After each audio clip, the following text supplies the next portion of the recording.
तर कसे आहेत मित्रांनो, आज माझा भाव काढणार आहे गाईचं दूध.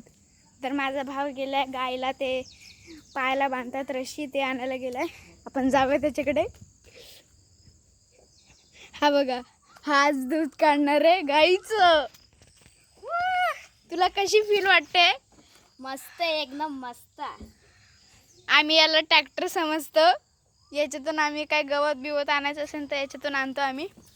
आता हे आज घेऊ. ते काढ पहिलं, ते काढ. आज खूप मजा येणार आहे याची. गाय याला लाद देणार का काय देणार काय माहिती. एकच काढायचं. काढ, मला नाही माहिती बाबा. आपण जाऊया अक्काकडे, म्हणजे तिचं नाव तर नाही.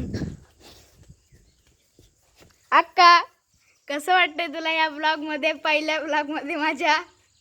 काय करतेस तू? भोपळा शिरते. आज आमच्या घरी भोपळा आहे अशा प्रकारे. आणि इथे खूप वातावरण बदललं कारण की इथे पाऊस येणार आहे. बघा काय ढग आहेत.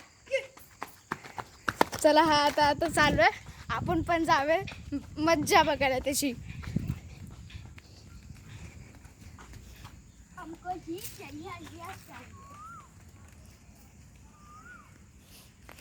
तर तुला कसं वाटते सांग?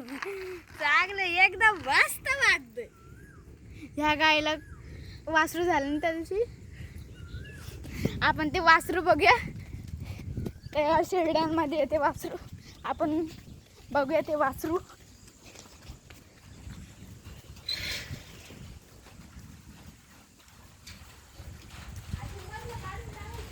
हे बघा ते वासरू. तुम्हाला आता दिसत नसेल, ते काळं आहे. हे बघा. आणि ते आमच्या शेळ्या आहेत. आपण जरा थोड्या वेळाने भेटूया. आता पाऊस येतोय म्हणून